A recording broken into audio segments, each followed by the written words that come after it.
Hi dear students, welcome to Rhombus classes. Today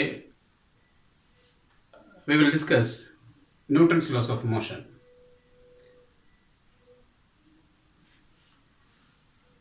So far നിങ്ങൾ പഠിച്ചത് മോഷനെ കുറിച്ചാണ്. മോഷന്റെ കോസിനെ കുറിച്ച് പഠിച്ചിട്ടില്ല. ഒരു ബോഡിയുടെ മോഷന് കാരണം ആ ബോഡിയിൽ ആക്ട് ചെയ്യുന്ന ഫോഴ്സാണ്. മോഷനെ ചേഞ്ച് ചെയ്യാൻ ഫോഴ്സ് ആവശ്യമാണ്. അപ്പോൾ ആ ഫോഴ്സിനെ കുറിച്ചും അതിനെ ഗവേൺ ചെയ്യുന്ന ലോസിനെ കുറിച്ചുമാണ് നമ്മൾ ഈ ചാപ്റ്ററിൽ പഠിക്കുന്നത്. സർ ഐസക് ന്യൂട്ടൻ ആണ് ഇതിൻ്റെ ഈ ലോകളെ എനുൻഷിയേറ്റ് ചെയ്തിട്ടുണ്ടെങ്കിലും അതിന് മുമ്പ് തന്നെ മോഷനെ കുറിച്ചും മോഷന് കാരണമായ ഫോഴ്സിനെ കുറിച്ചും പല ഫിലോസഫേഴ്സും പല സയൻറ്റിസ്റ്റുകളും പഠിച്ചിട്ടുണ്ട്. അതിൽ ആദ്യകാലത്തെ പഠനത്തിൽ വരുന്നതാണ് അരിസ്റ്റോട്ടീലിയൻ ഫിലോസഫിയിൽ മോഷനെ കുറിച്ച് പറയുന്നുണ്ട്. അതൊരു ഫ്ലോഡ് ഫിലോസഫിയാണ്. ഫ്ലോഡ് ഫിലോസഫി എന്ന് പറയാൻ കാരണം അരിസ്റ്റോട്ടീലിയൻ നോഷൻ അനുസരിച്ച് ഒരു ബോഡി മൂവ് ചെയ്യണമെങ്കിൽ നിർബന്ധമായും ഒരു ഫോഴ്സ് അതിൽ അപ്ലൈ ചെയ്തിരിക്കണം. The moment you withdraw the force the body ceases to move. ഇതാണ് അരിസ്റ്റോട്ടീലിയൻ നോഷൻ. പക്ഷെ അതൊരു കുറേ കാലം ശാസ്ത്രജ്ഞന്മാർ ആക്സെപ്റ്റ് ചെയ്തിരുന്നതെങ്കിലും പിന്നാലെ ഗ്രീക്ക് ഫിലോസഫറും തിങ്കറുമായിട്ടുള്ള ഗലീലിയോ ഗലീലി അദ്ദേഹമാണ് അത് തെറ്റാണെന്ന് പ്രൂവ് ചെയ്തത്. So has done lot of experiments and disproved this Aristotelian law. അപ്പോൾ എങ്ങനെയാണ് ഗലീലിയോ ഗലീലി അരിസ്റ്റോട്ടീലിയൻ ലോയെ ഡിസ്പ്രൂവ് ചെയ്തെന്നുള്ളത് നമുക്ക് പഠിക്കാം. ഇപ്പോഴും ഗലീലിയോ ടെലസ്കോപ്പ് നിർമ്മിച്ചിട്ടുണ്ട്, അത് നിങ്ങൾ കേട്ടിട്ടുണ്ട്, ഗലീലിയൻ ടെലസ്കോപ്പ്. പിന്നെ അദ്ദേഹം ഹീലിയോസെൻട്രിക് തിയറി, കോപ്പർനിക്കസിൻ്റെ ഹീലിയോസെൻട്രിക് തിയറിയുടെ ഒരു പ്രൊപ്പോണൻ്റ് ആയിരുന്നു.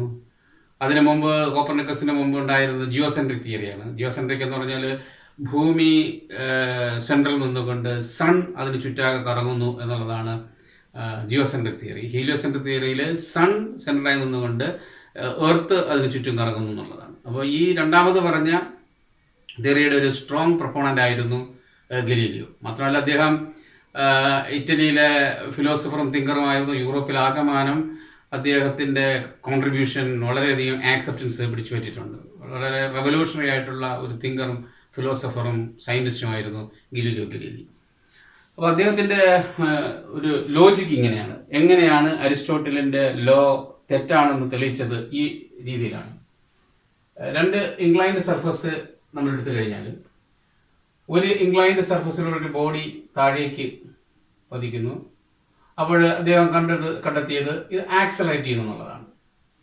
എന്നാൽ ഒരു അടുത്ത ഇൻക്ലൈൻഡ് സർഫസിലൂടെ ബോഡി മുകളിലോട്ട് കയറുമ്പോൾ ആ ബോഡി ഡിസലറേറ്റ് ചെയ്യുന്നു എന്ന് പറഞ്ഞാൽ കുറച്ച് സമയം കഴിഞ്ഞാൽ അല്ലെങ്കിൽ കുറച്ച് മൂവ് ചെയ്ത് കഴിഞ്ഞാൽ പിന്നെ അത് റെസ്റ്റിലായിട്ട് തിരിച്ചു വരും. അപ്പോൾ ഒരു ഇൻക്ലൈൻഡ് സർഫസിൽ താഴോട്ട് വരുമ്പോൾ ആക്സലറേറ്റ് ചെയ്യുകയും അടുത്ത ഇൻക്ലൈൻഡ് സർഫസിൽ അത് ക്ലൈംബ് അപ്പ് ചെയ്യുമ്പോൾ ഡിസലറേറ്റ് ചെയ്യുകയും ചെയ്യുന്നുവെങ്കിൽ ഈ ഇൻക്ലിനേഷൻ ഇല്ലാതെ ഉള്ള ഒരു ഹൊറിസോണ്ടൽ സർഫസിൽ, അതായത് ഇന്റർമീഡിയറ്റ് പൊസിഷൻ ആണല്ലോ, സ്വാഭാവികമായിട്ടും ഈ ബോഡിക്ക് ആക്സലറേഷനോ ഡിസലറേഷനോ ഉണ്ടാകില്ല. ആക്സലറേഷനും ഡിസലറേഷനും ഇല്ലാത്ത അവസ്ഥ അതിനെ വിളിക്കുന്ന പേരാണ് യൂണിഫോം മോഷൻ. ആ ബോഡി യൂണിഫോം മോഷനിലായിരിക്കണം. ഓക്കെ. അപ്പോൾ ഒരു ഹൊറിസോണ്ടൽ ആയിട്ടുള്ള സർഫസിലൂടെ ഒരു ബോഡി മൂവ് ചെയ്യുകയാണെങ്കിൽ ആ ബോഡിക്ക് ആക്സലറേഷൻ ഉണ്ടായിരിക്കില്ല, അഥവാ അത് യൂണിഫോം മോഷനിലായിരിക്കും, അഥവാ അതിന്റെ വെലോസിറ്റി ഒരിക്കലും ചേഞ്ച് ചെയ്യില്ല എന്നുള്ളതാണ് ഈ ഇതിലൂടെ അദ്ദേഹം ലോജിക്കലി കൺക്ലൂഡ് ചെയ്തത്. ഇത് മാത്രമല്ല, അദ്ദേഹം വേറൊരു എക്സ്പെരിമെന്റ് ഇവിടെ നടത്തിയിട്ടുണ്ട്. ഡബിൾ ഇൻക്ലൈൻഡ് സർഫസ്, ഇങ്ങനെ ഒരു double inclined surface like this, ഒരു ബോഡിയെ ഒരു എച്ച് ഹൈറ്റിൽ നിന്ന് ഡ്രോപ്പ് ചെയ്യുന്നു. ഈ ഹൈറ്റ് എച്ച് ആണെന്ന് ഇരിക്കട്ടെ. ഡ്രോപ്പ് ചെയ്ത് കഴിഞ്ഞാൽ ഇത് താഴേക്ക് വന്നതിന് ശേഷം എന്ത് ചെയ്യുമെന്ന് പറഞ്ഞാൽ ഇത് തിരിച്ച് മുകളിലോട്ട് പോകും.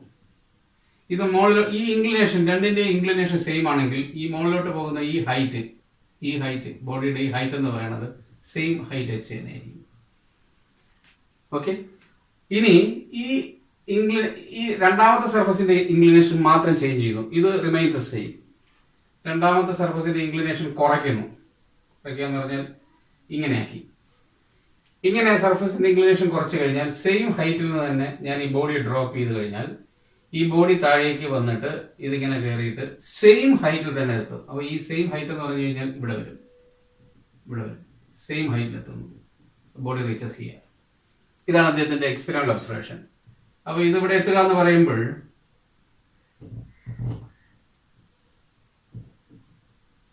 ഓക്കെ, ഇങ്ങനെ പോകുമെന്ന് പറയുമ്പോൾ ഇവിടെ ഈ ഒരു കേസിൽ ഇത് സഞ്ചരിച്ച ദൂരം എസ് ആണെങ്കിൽ ഇവിടെ ഇത് ട്രാവൽ ചെയ്ത ദൂരം S prime is more than S. അപ്പോൾ ഈ ആംഗിൾ ഓഫ് ഇൻക്ലിനേഷൻ കുറയ്ക്കുന്നതനുസരിച്ച് എന്ത് സംഭവിക്കുന്ന പറഞ്ഞാൽ ഡിസ്റ്റൻസ് കവർ ചെയ്യുന്നത് കൂടുന്നു. ഇതിന്റെ ലിമിറ്റിംഗ് കേസ്, ഈ ആംഗിൾ ഓഫ് ഇൻക്ലിനേഷന്റെ ലിമിറ്റിംഗ് കേസ് എന്ന് പറയുന്നത് തീറ്റ 0 മാറുന്നു, 10 to 0. ഈ തീറ്റ 0 മാറുമ്പോൾ എന്ത് സംഭവിക്കുന്നു? ഇതിന്റെ ഇൻക്ലിനേഷൻ ഇല്ലാതാകുന്നു.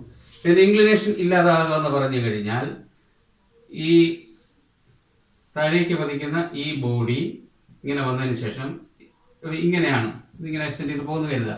എങ്ങനെയാണെങ്കിൽ ഈ ബോഡി ഇവിടെ നിന്ന് സഞ്ചരിച്ച് മുമ്പോട്ട് എത്ര ദൂരം പോകും? ഇവിടെ ഒരു ഫൈനൈറ്റ് ആംഗിൾ തീറ്റ ഉള്ളപ്പോൾ എസ്, ഈ തീറ്റയുടെ വാല്യൂ കുറച്ചുകൊണ്ട് വന്നാൽ കൂടുതൽ ദൂരം സഞ്ചരിച്ചു. കുറച്ച് കൊണ്ടുവന്നിട്ട് ഒട്ടുമേ ഇല്ല, 0 ആയി കഴിഞ്ഞാൽ ഇത് എത്ര ദൂരം സഞ്ചരിക്കണം? ഇൻഫിനിറ്റ് ദൂരം സഞ്ചരിക്കണം. അപ്പൊ ഇവിടെയും ഈ ഡയറക്ഷനിൽ ഫോഴ്സ് ഒന്നുമില്ല. അപ്പൊ ഈ ഡയറക്ഷനിൽ ഫോഴ്സ് ഒന്നും ഇല്ലെങ്കിൽ പോലും ആ ബോഡിക്ക് ഇൻഫിനിറ്റ് ഡിസ്റ്റൻസ് ട്രാവൽ ചെയ്യാൻ കഴിയുന്നു. ഓക്കെ, അതിന് ഇനിഷ്യൽ ഉണ്ടായിരുന്ന ഒരു വെലോസിറ്റി എന്താണോ അതേ വെലോസിറ്റിയിൽ അത് മുമ്പോട്ട് പോകുന്നു. അപ്പൊ ഈ ഡയറക്ഷണൽ ഫോഴ്സിന് നിങ്ങൾക്ക് ഒരു സംശയം തോന്നാം, ഈ ഡയറക്ഷണൽ ഫോഴ്സ് ഉണ്ടല്ലോ mg, ഇതിന്റെ മാസ് m ആണെങ്കിൽ mg താഴോട്ട് ആക്ട് ചെയ്യുന്നുണ്ടല്ലോ.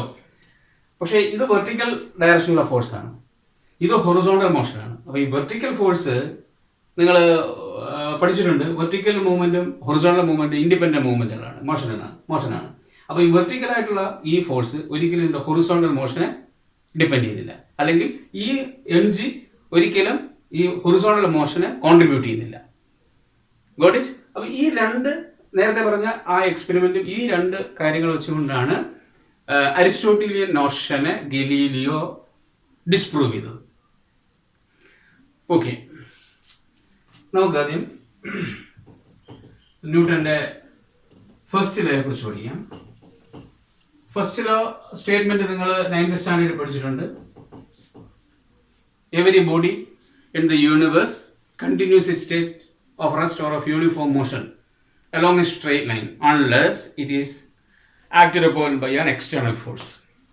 അപ്പോൾ ഒരു എക്സ്റ്റേണൽ ഫോഴ്സ് ഒരു ബോഡിയിൽ ആക്ട് ചെയ്യുന്നില്ല എങ്കിൽ ഒരു ബോഡി എന്ത് സ്റ്റേറ്റിലാണോ ഇരിക്കുന്നത് ആ സ്റ്റേറ്റിൽ തന്നെ തുടരും. ഇപ്പൊ 2 സ്റ്റേറ്റുകളാണുള്ളത്, ഒന്ന് റെസ്റ്റ്, ഇപ്പോൾ v = 0, വേറൊന്ന് motion with uniform velocity or v. റെസ്റ്റിൽ ഇരിക്കുന്ന ഒരു ബോഡി റെസ്റ്റിൽ തന്നെ തുടരും, യൂണിഫോം മോഷനിൽ ഒരു ബോഡി യൂണിഫോം മോഷനിൽ തന്നെ തുടരും if net external force F is equal to 0. If net external force is equal to 0. By net I mean ഇതില് ഫോഴ്സ് ആക്ട് ചെയ്ത് കഴിഞ്ഞ് ഫോഴ്സ് ആക്ട് ചെയ്യാം, പക്ഷേ ആക്ട് ചെയ്യുന്ന ഒരു ഫോഴ്സ് ആക്ട് ചെയ്യുന്ന മറ്റൊരു ഫോഴ്സിനാൽ ക്യാൻസൽ ചെയ്യപ്പെട്ട് കഴിഞ്ഞാൽ ഫോഴ്സ് ഉണ്ടെങ്കിൽ പോലും ആ ബോഡി അതേ അവസ്ഥയിൽ തന്നെ തുടരും. അതുകൊണ്ടാണ് ഞാൻ അവിടെ നെറ്റ് ഫോഴ്സ് നോക്കുന്നത്. ഒന്നുകിൽ ഫോഴ്സ് ആക്ട് ചെയ്യാതിരിക്കാം, അല്ലെങ്കിൽ ആക്ട് ചെയ്യുന്ന ഫോഴ്സുകളെല്ലാം ക്യാൻസൽ ചെയ്യപ്പെടാം. അങ്ങനെ ക്യാൻസൽ ചെയ്യപ്പെടുന്ന ഒരവസ്ഥയിൽ ഒരു ബോഡിക്ക് ആക്സിലറേഷൻ ലഭിക്കില്ല എന്നർത്ഥം. എന്ന് പറഞ്ഞാൽ അത് യൂണിഫോം മോഷനിലായിരിക്കും. ഓക്കെ, ഇതാണ് ന്യൂട്ടന്റെ ഫസ്റ്റ് ലോ. ന്യൂട്ടന്റെ ഫസ്റ്റ് ലോ വച്ച് നമുക്ക് 2 കാര്യങ്ങളെ ഡിഫൈൻ ചെയ്യാം. ഒന്ന് ഫോഴ്സിനെ ഡിഫൈൻ ചെയ്യാം, ഫോഴ്സ് എന്ന് പറയുന്ന കോൺസെപ്റ്റ് എന്താണെന്നുള്ളത്. വേറൊന്ന് ഇനർഷ്യ എന്താണെന്ന് ഡിഫൈൻ ചെയ്യാം. ഇനർഷ്യ. അപ്പോൾ ന്യൂട്ടന്റെ ഫസ്റ്റ് ലോ പറയുന്നത് എന്താണ്? റെസ്റ്റിലിരിക്കുന്ന ഒരു ബോഡി റെസ്റ്റ് തന്നെ തുടരും, യൂണിഫോം മോഷനുള്ള ഒരു ബോഡി യൂണിഫോം തന്നെ തുടരും, ഒരു ഫോഴ്സ് ആക്ട് ചെയ്തില്ല എങ്കിൽ. ഓക്കെ, അപ്പൊ അതിന്റെ കൊറോളറി ആയിട്ടൊന്ന് പറയുകയാണെങ്കിൽ ഒരു ഫോഴ്സ് ആക്ട് ചെയ്ത് കഴിഞ്ഞാൽ റെസ്റ്റിലിരിക്കുന്ന ഒരു ബോഡി മൂവ് ചെയ്യുന്ന ഒരു ബോഡി റെസ്റ്റിലോ അല്ലെങ്കിൽ അതിന് ആക്സലറേഷനോ ലഭിക്കാം. ഓക്കെ, അപ്പൊ force is that which changes or tends to change the state of rest or uniform motion of a body. അതാണ് force. That is the definition of force. Force is something that causes a body which is at rest to move, or a body which is in uniform motion to change its velocity. ഫോഴ്സിനെ define ചെയ്യുന്നത് force ഒരു vector quantity ആണ്, അത് നിങ്ങൾ മനസ്സിലാക്കുക. ഫോഴ്സിനെ define ചെയ്ത് കഴിഞ്ഞു. ഇതിൽ യൂണിറ്റ് എന്ന് പറയുന്നത് ന്യൂട്ടൺ ആണ്. Newton is the unit of force that we will define one newton after some time. Okay. Next is inertia.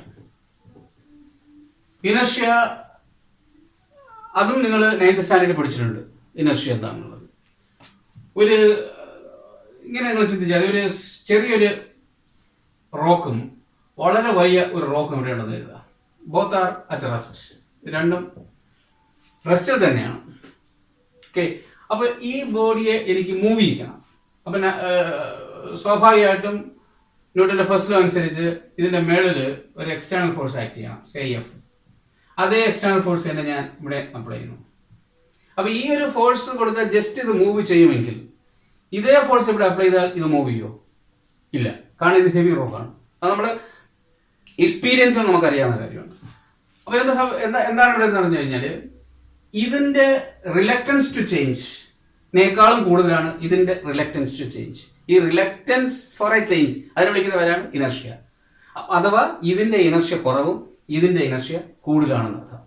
അപ്പൊ more the mass means more the inertia, less the mass less the inertia. അപ്പൊ ഇനർഷ്യയുടെ measure എന്ന് പറയുന്നത് mass ആണ്. More the mass more the inertia, less the mass less the inertia. Okay.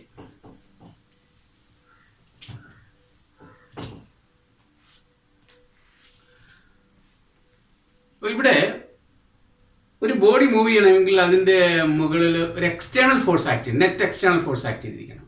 അപ്പൊ external ഫോഴ്സിന് മാത്രമേ ഒരു ബോഡിയെ move ചെയ്യിക്കാൻ പറ്റൂ. ഒരിക്കലും ഇന്റേണൽ ഫോഴ്സിന് ഒരു ബോഡിയെ മൂവ് ചെയ്യിക്കാൻ പറ്റില്ല. ഞാനൊരു സംശയം ചോദിക്കുകയാണ്, ഒരു കാർ എങ്ങനെയാണ് മൂവ് ചെയ്യുന്നത്? കാരണം കാറിന്റെ എഞ്ചിൻ പ്രൊഡ്യൂസ് ചെയ്യുന്ന ഫോഴ്സ് ഇന്റേണൽ ആണ്.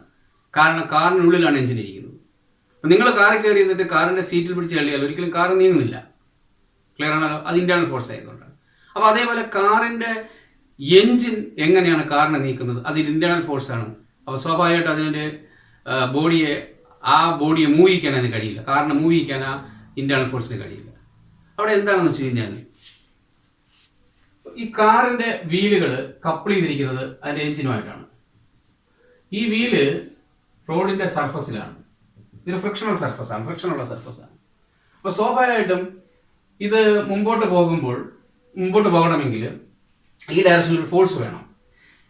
ഈ എഞ്ചിൻ സ്റ്റാർട്ട് ചെയ്ത് ആക്സലേഷൻ കൊടുക്കുമ്പോൾ ഈ ഡയറക്ഷനിൽ ഒരു പുഷ് ഈ വീല് വഴി റോഡിലേക്ക് നൽകും. കാരണം കപ്പിൾ ചെയ്തിരിക്കുന്നത് എഞ്ചിനുമായിട്ടാണ് ഈ വീലുകൾ. ഇങ്ങനെ ഒരു പുഷ് കൊടുക്കുമ്പോൾ അതിന്റെ റിയാക്ഷൻ, അത് നമ്മൾ തേർഡ് ലെവലിൽ പഠിക്കും, റിയാക്ഷൻ ഈ ഡയറക്ഷനിൽ ആക്ട് ചെയ്യും. ഈ റിയാക്ഷന് രണ്ട് കമ്പോണൻസ് ഉണ്ടായിരിക്കും. ഒന്ന് നോർമൽ റിയാക്ഷൻ എന്നും വേറൊന്ന് ഒരു ഹൊറിസോണൽ കമ്പോണന്റ്. ഈ ഹൊറിസോണൽ കമ്പോണന്റ് ഇൻഫാക്ട് ഫ്രിക്ഷനാണ്. ഈ ഫ്രിക്ഷണൽ ഫോഴ്സ് ആണ് യഥാർത്ഥത്തിൽ ഈ കാറിനെ മുമ്പോട്ട് നീക്കുന്നത്. അപ്പൊ ആലോചിച്ച് നോക്കൂ, ഈ ഫ്രിക്ഷൻ ഇല്ലായിരുന്നു എങ്കിൽ ഒരു കാരണവശാലും ഈ കാർ മുമ്പോട്ട് നീങ്ങില്ല.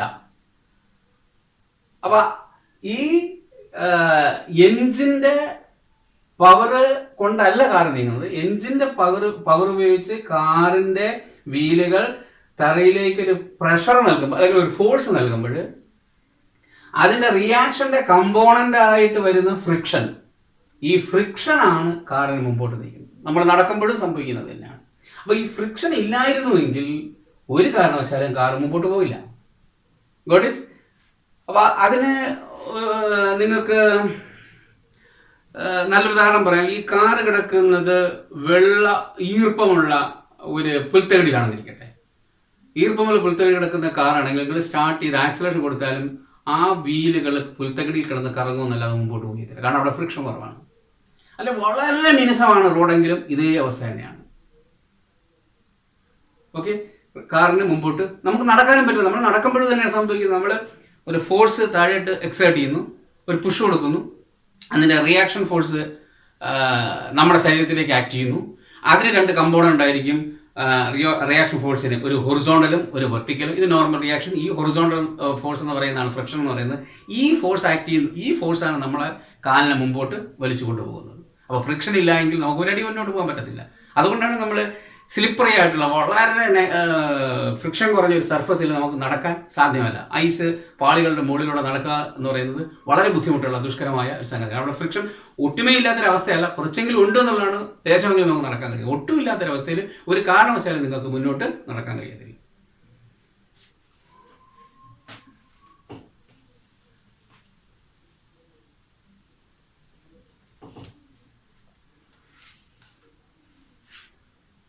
അടുത്തത്, ഈ Newton's loss of motion valid ആകുന്ന സ്ഥലങ്ങളുണ്ട്, വാലിഡ് ആകാത്ത സ്ഥലങ്ങളുണ്ട്. വാലിഡ് ആകാത്ത സ്ഥലങ്ങൾ ഏതാണെന്നുള്ളത് ഞാൻ സെക്കൻഡ് ലോ കൂടെ പഠിപ്പിച്ചിട്ട് സംസാരിക്കാം. ഇനി നമുക്ക് പഠിക്കാനുള്ളത് ന്യൂട്ടൺസ് സെക്കൻഡ് ലോ. ഓക്കെ, ഈ ന്യൂട്ടൺസ് സെക്കൻഡ് ലോ പറയുന്നതിന് മുമ്പായിട്ട് ഒരു കാര്യം കൂടെ ഞാൻ പറഞ്ഞോട്ടെ. ഈ ഇനർഷ്യ അല്ലെങ്കിൽ ഫസ്റ്റ് ലോയ്ക്ക് വേറെ ചില എക്സാമ്പിൾസ് നമ്മൾ സ്കൂളിൽ പഠിച്ചിട്ടുണ്ട്. നിങ്ങൾ ബസ്സിൽ നിൽക്കുകയാണെന്ന് ഇരിക്കട്ടെ. ബസ്സിൽ നിൽക്കുന്ന സമയത്ത് ബസ് റെസ്റ്റിലാണ്. നിങ്ങളൊന്നും സ്ട്രോങ് ആയിട്ട് പിടിച്ചിട്ടില്ല എന്ന് കരുതുക. ബസ്സിൻ്റെ ഡ്രൈവർ വന്ന് എൻജിൻ സ്റ്റാർട്ട് ചെയ്ത് പെട്ടെന്ന് വണ്ടി മുന്നോട്ടെടുത്ത് കഴിഞ്ഞാൽ നിങ്ങൾ പുറന്നോട്ട് വീഴും. അത് നിങ്ങളുടെ എക്സ്പീരിയൻസിൽ നിന്ന് നിങ്ങൾക്ക് അറിയാൻ പറ്റും. എന്തുകൊണ്ടാണ് നിങ്ങൾ പുറന്നോട്ട് വീഴുന്നത്? Due to inertia. അപ്പോൾ എന്താ സംഭവിക്കുന്നത്? ഇതുവരെ ബസ് റെസ്റ്റിലായിരുന്നു, എൻ്റെ ബോഡി റെസ്റ്റിലാണ്, എല്ലാ സിസ്റ്റം മൊത്തം ആസ് എ ഹോൾ റെസ്റ്റിലാണ്. ബസ് മുന്നോട്ടെടുക്കുമ്പോൾ എന്ത് സംഭവിക്കുന്ന platform of the bus move forward. അപ്പോൾ ഡ്യൂ ടു ഫ്രിക്ഷൻ എൻ്റെ കാൽപാദങ്ങളും ഈ പ്ലാറ്റ്ഫോമും തമ്മിൽ നല്ല പിടുത്തത്തിലാണ്. അപ്പോൾ പിടുത്തത്തിലാകുമ്പോൾ പ്ലാറ്റ്ഫോം മുമ്പോട്ട് പോകുമ്പോൾ ആ പിടുത്തത്തിലായിരിക്കുന്ന കാലിൻ്റെ ഭാഗം കൂടെ മുമ്പോട്ട് പോകും. പക്ഷെ അപ്പോഴും നമ്മുടെ ബോഡി എന്തിനു ശ്രമിക്കുന്നു? Due to inertia. റെസ്റ്റിലായിരുന്നല്ലോ നേരത്തെ, ആ റെസ്റ്റിൽ തന്നെ നിൽക്കാൻ ശ്രമിക്കും. അപ്പോൾ നമ്മുടെ ബോഡി റെസ്റ്റിൽ തന്നെ നിൽക്കാൻ ശ്രമിക്കുക. കാൽപാദം മാത്രം മുന്നോട്ട് പോകാതെ പറഞ്ഞാൽ കാല് വലിക്കുന്നതിന് തുല്യമാണ്. So what happens? We fall back. Okay, friction ഇല്ലാത്തൊരവസ്ഥയിലാണെങ്കിൽ എന്ത് സംഭവിക്കും? ബസ് മുമ്പോട്ട് പോകുന്നു, നോ ഫ്രിക്ഷൻ, എൻ്റെ കാൽപാദങ്ങൾ അവിടെ തന്നെ നിൽക്കുന്നു, ബസ്സിൻ്റെ പിറകു ഭാഗം വന്ന് ഇടയിലിടിക്കും. അതാണ് സംഭവിക്കുന്നത്. അതേപോലെ തന്നെയാണ് ഒരു യൂണിഫോം ഈ ബസ് ഇങ്ങനെ മുമ്പോട്ട് പോയിക്കൊണ്ടിരിക്കുന്നു, ഒരേ സ്പീഡിൽ പോയിക്കൊണ്ടിരിക്കുന്നു, ആക്സലറേഷനോ ഡിസലറേഷനോ ഒന്നുമില്ല. പെട്ടെന്ന് ബ്രേക്ക് ചെയ്യുന്നു. ബ്രേക്ക് ചെയ്യുമ്പോൾ എന്ത് സംഭവിക്കും? Suddenly platform will come to rest. അപ്പോൾ ഡ്യൂ ടു ഫ്രിക്ഷൻ കാലും എന്താകുന്നു? റെസ്റ്റിലാകുന്നു. പക്ഷെ ബോഡി എങ്ങനെ മൂവ് ചെയ്തുകൊണ്ടിരിക്കുകയായിരുന്നു? ഒരു യൂണിഫോം മോഷനിൽ മുമ്പോട്ട് പോയിക്കൊണ്ടിരിക്കുകയായിരുന്നു. അപ്പോൾ ഇനർഷ്യ പറയുന്നത് എന്താണ്? ബോഡി എന്ത് അവസ്ഥയിലാണോ, അല്ലെങ്കിൽ ഫസ്റ്റ് ലോ പറയുന്നത് എന്താണ്? ഒരു ബോഡി എന്ത് സ്റ്റേറ്റിലാണോ ആ സ്റ്റേറ്റിൽ കണ്ടിന്യൂ ചെയ്യാൻ ശ്രമിക്കും. അപ്പോൾ എൻ്റെ ബോഡി യൂണിഫോം മോഷനിൽ മുമ്പോട്ട് പോകാൻ വേണ്ടി ശ്രമിക്കും. പക്ഷെ എൻ്റെ കാൽപാദം എന്ത് ചെയ്യുന്നു? റെസ്റ്റിലാവുന്നു. ഓക്കെ, അപ്പോൾ കാൽപാദം റെസ്റ്റിലായിരിക്കുന്നു, എൻ്റെ ബോഡി മുമ്പോട്ട് പോകുന്നു പറഞ്ഞാൽ വാട്ട് ഹാപ്പൻസ്? ഞാൻ മുന്നോട്ട് വീഴുന്നു. ഓക്കെ, ഇതൊക്കെയാണ് ചില applications of examples for application of inertia or first law of motion. Next is second law.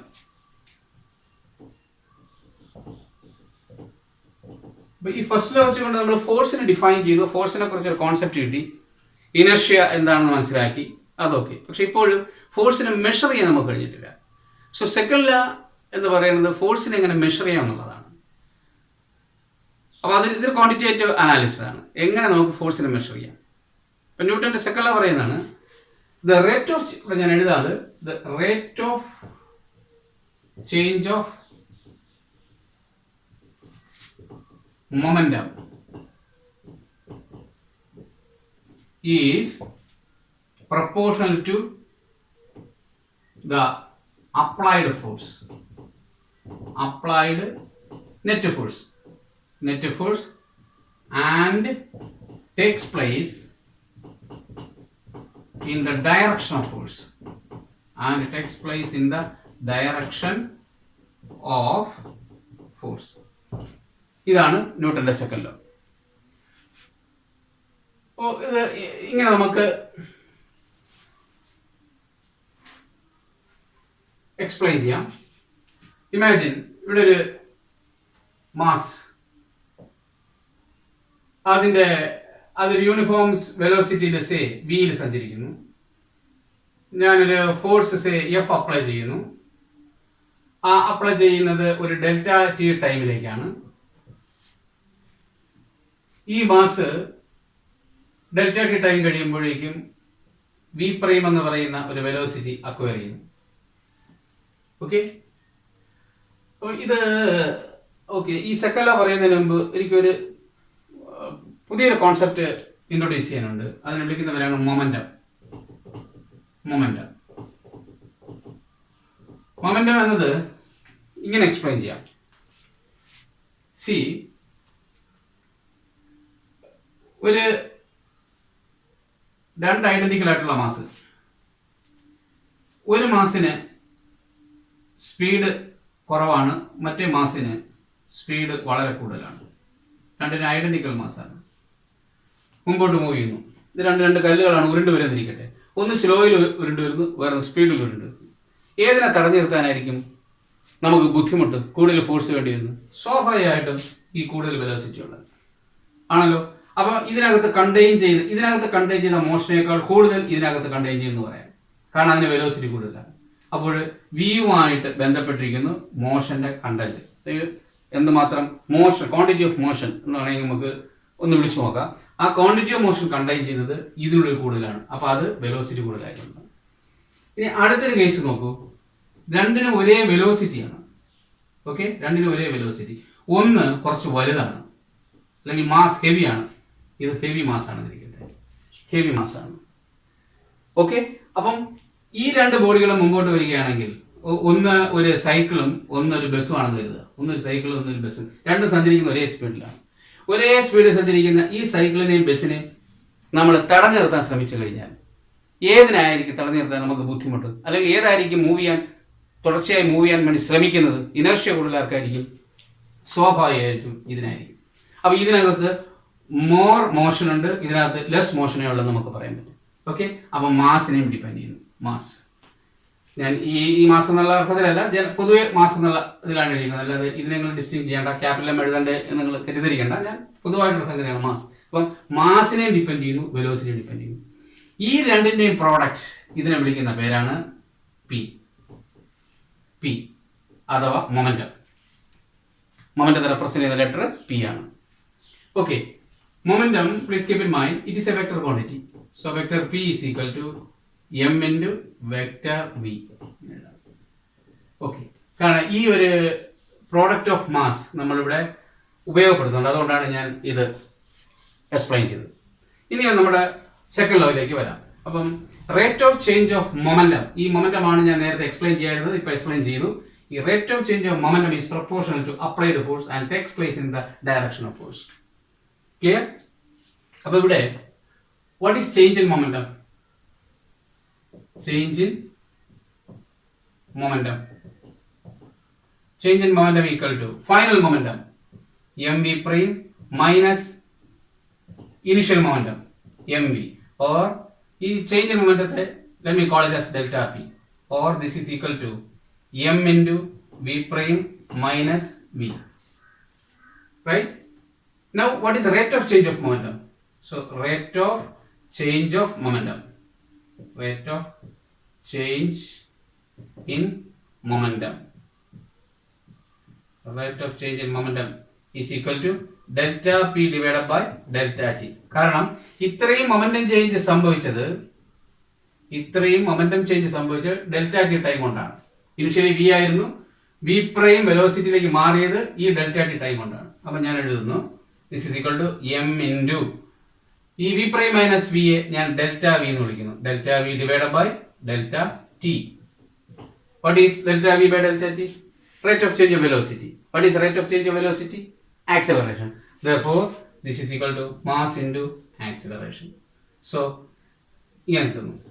എന്താണ് rate of change of momentum? Newton പറയുന്നത് rate of change of momentum is proportional to applied force and it takes place in the direction of force. Okay, അപ്പം we can write F is proportional to M A, or F is equal to K into MA. Okay, K into MA.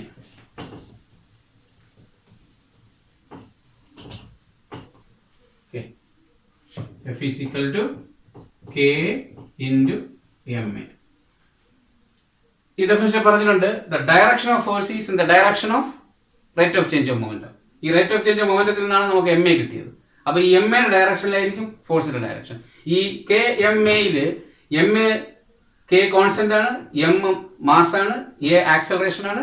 ആ ആക്സലറേഷന് മാത്രമാണ് direction ഉള്ളത്. So ഇങ്ങനെ എഴുതാം, F is equal to k m a. അപ്പൊ ആക്സലറേഷന്റെ ഡയറക്ഷനിലായിരിക്കും force act ചെയ്യുന്നത്.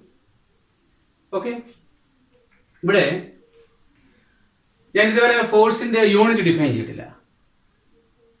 മാസിന്റെ unit നമുക്ക് കിലോഗ്രാം ആണെന്നറിയാം, ആക്സലറേഷന്റെ unit metre per second square ആണെന്നറിയാം. റൈറ്റ്? അങ്ങനെയാണെങ്കിൽ മാസിന്റെ യൂണിറ്റ്, ഒരു യൂണിറ്റ് മാസ് അഥവാ 1 kg മാസ്, അതിന് ഒരു യൂണിറ്റ് ആക്സലറേഷൻ, അപ്പൊ ആക്സലറേഷൻ ഒരു മീറ്റർ പെർ സെക്കൻഡ് സ്ക്വയർ ലഭിക്കുന്നിരിക്കട്ടെ. അപ്പൊ ഏതോ ഒരു അൺനോൺ ഫോഴ്സ് ഞാൻ 1 കിലോഗ്രാം ബോഡിയിൽ ആക്ട് ചെയ്തപ്പോൾ ആ ബോഡിക്ക് 1 metre per second square acceleration ലഭിച്ചു. അങ്ങനെയാണെങ്കിൽ ആ ഫോഴ്സിനെ ഞാൻ 1 ന്യൂട്ടൺ എന്ന് വിളിക്കുന്നു. അങ്ങനെ ഡിഫൈൻ ചെയ്യാം. അതായത് 1 കിലോഗ്രാം മാസിന്റെ മേളില് എത്ര ഫോഴ്സ് അപ്ലൈ ചെയ്താലാണോ 1 metre per second square acceleration ലഭിക്കുന്നത്, that force I call it as 1 newton. അങ്ങനെയാണെങ്കിൽ ലെഫ്റ്റ് സൈഡ് എന്ത് വരുന്നു? 1 ന്യൂട്ടൺ എന്ന് കിട്ടുന്നു. ഇത് കെ, ഇത് 1 kg, ഇത് 1 മീറ്റർ പെർ സെക്കൻഡ് സ്ക്വയർ. ഇങ്ങനെ വരുമ്പോൾ കെയുടെ വാല്യൂ 1 എന്ന് കിട്ടും. അപ്പോൾ by suitably defining the unit of force, I can make k to be equal to 1. അങ്ങനെയാണെങ്കിൽ ഈ equation reduces to F is equal to ma. F is equal to ma. ഇതാണ് Newton second ലോയുടെ വേറെ equation. രണ്ട് equation ആണ് നമുക്കുള്ളത്. ഒന്ന് rate of change of momentum, F is equal to delta P by delta T. അത് തന്നെയാണിത്, F is equal to ma. ഇതാണ് മോസ്റ്റ് ജനറൽ എക്സ്പ്രഷൻ. കാരണം മാസ് പോയിന്റ് മാസ് ആയിരുന്നാലാണ് ഇത് കറക്റ്റ് ആയിരിക്കുന്നത്. നേരെ മറിച്ച് ഒരു എക്സ്റ്റൻഡഡ് മാസ് ആണെങ്കിൽ പോലും ഈ ഇക്വേഷൻ കറക്റ്റ് ആണ്. ഓക്കെ, അപ്പൊ നമ്മൾ ഇത് രണ്ട് ഇക്വേഷനും മാറി തിരിച്ച് നമ്മൾ നമ്മുടെ പ്രോബ്ലങ്ങളിൽ ഉപയോഗിക്കും. കാരണം നമ്മൾ കൺസിഡർ ചെയ്യുന്ന പല പ്രോബ്ലങ്ങളിലും മാസ് പോയിന്റ് മാസ് ആയിട്ടാണ് കൺസിഡർ ചെയ്യുന്നത്. ഇങ്ങനെ അപ്പോൾ ഒരു ന്യൂട്ടനെ നമ്മൾ ഡിഫൈൻ ചെയ്തു അല്ലെ. ഒരു ന്യൂട്ടൺ എന്താണെന്ന് മനസ്സിലായി. ഒരു newton force is that force which when acted upon a mass of 1 kilogram produces an acceleration of 1 meter per second square. So 1 Newton we have defined. 1 Newton force is that force which when acted on a mass of 1 kilogram produces an acceleration of 1 meter per second square.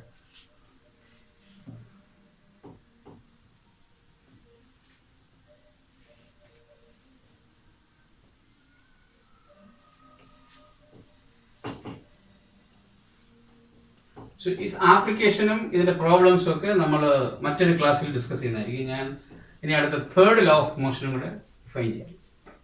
Third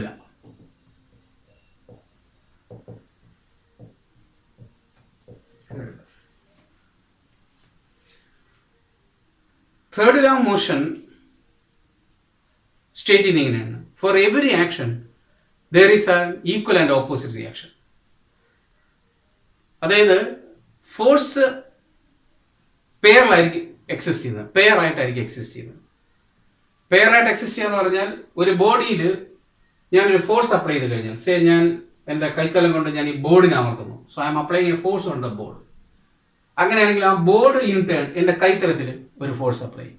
അപ്പോൾ ഞാൻ apply ചെയ്യുന്ന ഫോഴ്സിനെ F എന്ന് വിളിക്കുന്നു. എൻ്റെ കൈത്തലത്തിൽ ലഭിക്കുന്ന ഫോഴ്സിനെ ഞാൻ എഫ് പ്രൈം എന്ന് വിളിക്കുന്നു. ഇവിടെ തേർഡിലാ പറയുന്നത് ഇത് രണ്ടും ഈക്വലും ഓപ്പോസിറ്റും ആയിരിക്കും എന്നുള്ളതാണ്. Equal in its magnitude and opposite in its direction. Clear? അതേപോലെ തന്നെ ഞാൻ ഈ സർഫസിൽ നിൽക്കുന്നു, ഒരാള് എർത്തിന്റെ മേളിൽ നിൽക്കുന്നു. എർത്തിന്റെ മേളിൽ നിൽക്കുമ്പോൾ എന്ത് സംഭവിക്കും?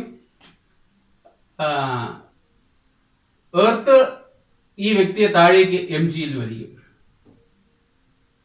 Okay, he exerts a force mg on earth.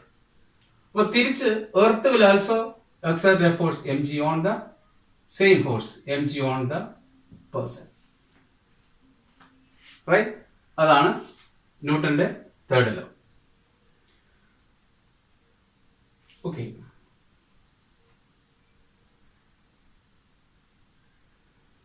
അപ്പം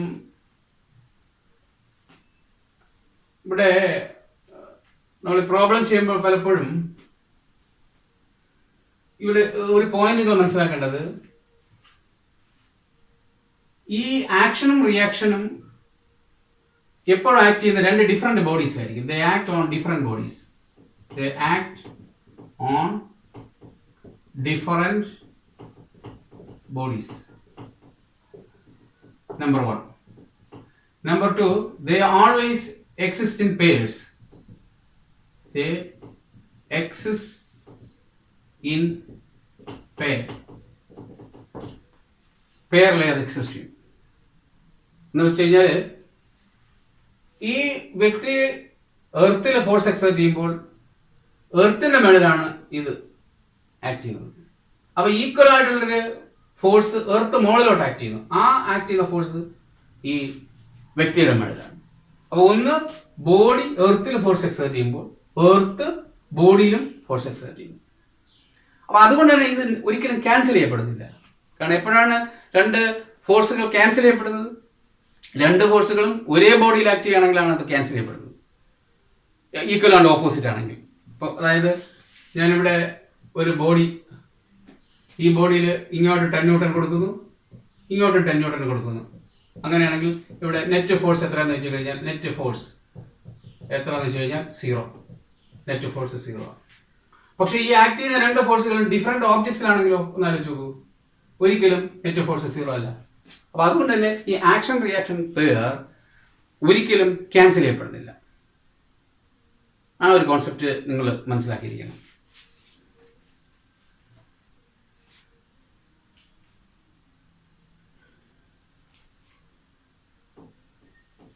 ഓക്കെ, ഇതിന്റെ റിലേറ്റ് ചെയ്തിട്ടുള്ള പ്രോബ്ലംസും മറ്റ് കാര്യങ്ങളും വിശദമായിട്ട് നമുക്ക് അടുത്ത ക്ലാസ്സിൽ പഠിക്കാം. So for time being I stop here. Thank U.